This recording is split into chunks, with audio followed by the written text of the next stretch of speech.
Mark continues the story. Another crowd meets Jesus as he approaches the house of Jairus. The story is full of crowds. There's weeping and wailing, and flute players are playing doleful music. The coroner has issued his fateful pronouncement. The crowd laughs at Jesus' claim that the girl is not dead. Skeptical crowds often laugh at the suggestion of a restoration. Jesus moves through the crowd with Peter, James, and John, and the girl's parents. In the privacy of her bedroom, he recognizes a spark of light that no other person has perceived. He takes the girl by the hand and says, "Little girl, get up." Immediately the girl rises, stretches, and walks about. The comment is made that she is 12 years of age. One might feel that's not an important bit of information. In fact, some major translators add parentheses to that statement, as though it doesn't matter. And the gospel writers coming after Mark omit it entirely, as their pendulum swung further from their Jewish roots. But Mark's largely Jewish congregation, upon first hearing the mention of the girl's age, 12 years old, most likely broke out in oaths and ahs, so much that the reader had to pause momentarily in the reading of the story. They had already heard that the bleeding woman suffered from hemorrhages for 12 years. The resuscitated girl is 12 years old.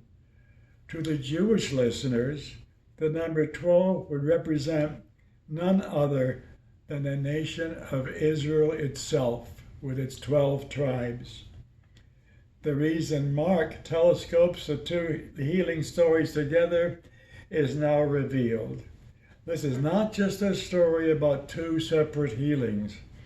It is an interwoven metaphor teaching about the restoration of a nation, an entire community.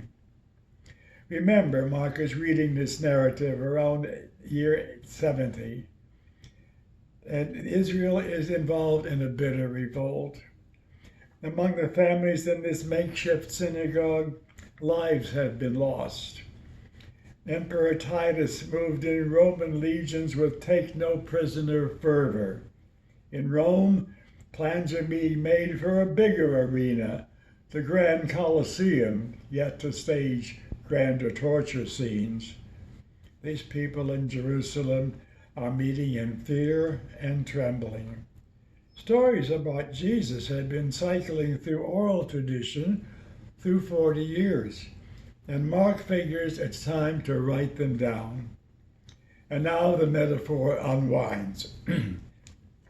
Israel has long been bleeding. She longs for wholeness in her divided nation.